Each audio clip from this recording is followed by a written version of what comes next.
যোৱাকালি মাননীয় মুখ্যমন্ত্ৰী ডক্টৰ হিমন্ত বিশ্ব শৰ্মাৰ লগত অসমৰ 6 জনগোষ্ঠীৰ ঐক্য মঞ্চৰ প্ৰতিনিধি আৰু আকাশৰ এটা বিভাজিত গোটে যি বৈঠক কৰিলে আৰু সেই বৈঠকৰ পিছত অসম চৰকাৰৰ মন্ত্ৰী পীযুষ হাজৰিকা ডাঙৰীয়াই যিটো বক্তব্য দাঙি ধৰিলে সেই ক্ষেত্ৰত কোচামুখী জাতীয় পৰিষদ সন্তুষ্ট নহয়।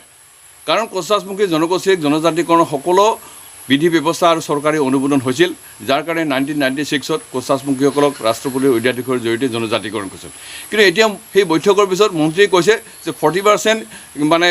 জনগোষ্ঠীৰ জনজাতিকৰণৰ সম্পৰ্কত মানে কাম কাজ হৈছে, বাকী 60% হ'বলৈ বাকী আছে। গতিকে আমি 40% হ'বৰ কাৰণে কি 1960ৰ পৰা প্ৰায় 55 বছৰ ধৰি আন্দোলন কৰিলোঁ নেকি? আকৌ এই মানে 60% হ'বৰ কাৰণে আমি 60-70 বছৰ আন্দোলন কৰিব লাগে নিব নেকি? যে ৰাজ্য চৰকাৰখনে সঁচা অৰ্থতে এই সমস্যাটো সমাধান বিচাৰিছে না বিচৰা নাই, আমাৰ এক সন্ধিয়া। এইখিনিতে এটা কথা ক'ব খোজোঁ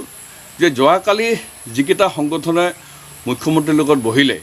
সেইকেইটা সংগঠনে আকৌ যোৱা 21 তাৰিখে মানে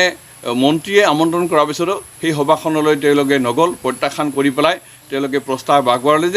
যে প্ৰথমেই ৰাজ্য চৰকাৰখনে মডেল প্ৰস্তুত কৰি কেন্দ্ৰীয় চৰকাৰৰ লগত প্ৰেৰণ কৰক আৰু তাৰপিছত কেন্দ্ৰীয় চৰকাৰৰ লগত ত্ৰিপাক্ষিক বৈঠকৰ জৰিয়তে এই সমস্যাটো সমাধান কৰাৰ কাৰণে ৰাজ্য চৰকাৰে প্ৰচেষ্টা লওক। কিন্তু দৃষ্টিগতভাৱে আকৌ সেইকেইটা সংগঠনে যোৱাকালি তেওঁলোকে মুখ্যমন্ত্ৰীৰ লগত বহি পেলাই তেওঁলোকে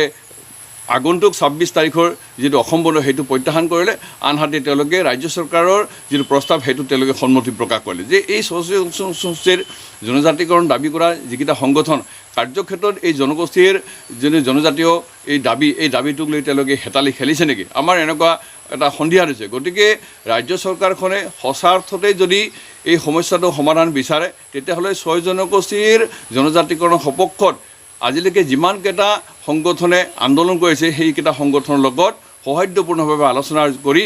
এই 6 জনগোষ্ঠীৰ জনজাতিকৰণ ৰাজ্য সমাধান কৰিব লাগে। ডক্টৰ হিমন্ত বিশ্ব শৰ্মালৈ আমাৰ আহ্বান যে যিকেইটা জনগোষ্ঠীৰ জনজাতিকৰণৰ বিধি ব্যৱস্থা সম্পূৰ্ণ হোৱা নাই, সেইকেইটাৰ লগত কোচামুখীসকলক নাসাঙুৰি পেলাই কোচামুখী জনগোষ্ঠীক অগ্ৰাধিকাৰ ভিত্তিত কেন্দ্ৰীয় চৰকাৰৰ লগত প্ৰতিবেদন প্ৰেৰণ কৰি কোচামুখী জনগোষ্ঠীক জনজাতিকৰণ কৰিব লাগে। আৰু মুখ্যমন্ত্ৰী ডক্টৰ হিমন্ত বিশ্ব শৰ্মাৰ পৰামৰ্শ মতে যিহেতুকে কোচামুখী জনগোষ্ঠীৰ সকলো সংগঠনে আমি ঐক্যবদ্ধ হৈ আমি এখন তেখেতক স্মাৰকপত্ৰ প্ৰদান কৰিছিলোঁ আৰু সেই স্মাৰকপত্ৰখনৰ জৰিয়তে আমি অভিযুক্ত গোৱালপাৰা জিলাৰ কোচামুখীসকলক ভৈয়াম জনজাতিৰ মৰ্যাদা আৰু আন ঠাইৰ কোচামুখীসকলক অন্যান্য বা বেলেগ ধৰণে সাংবিধানিক ৰক্ষা কৱচ দিবৰ কাৰণে আমি প্ৰস্তাৱ আগবঢ়াইছিল। গতিকে যিহেতুকে আমি কোচামুখী জনগোষ্ঠীৰ সকলো সংগঠনে মুখ্যমন্ত্ৰীৰ সেই প্ৰস্তাৱত আমি সহমত প্ৰকাশ কৰিছিল, গতিকে এতিয়া কোচামুখী জনগোষ্ঠীক অগ্ৰাধিকাৰ ভিত্তিত কেন্দ্ৰীয় চৰকাৰৰ লগত প্ৰতিবেদন কৰি কোচামুখী জনগোষ্ঠীৰ এই দীৰ্ঘদিনীয়া সমস্যাৰ সমাধান ক্ষেত্ৰত আপুনি এক পজিটিভ দৃষ্টিভংগী ৰাখিবৰ কাৰণে কোচামুখী জাতীয় পৰিষদে আমি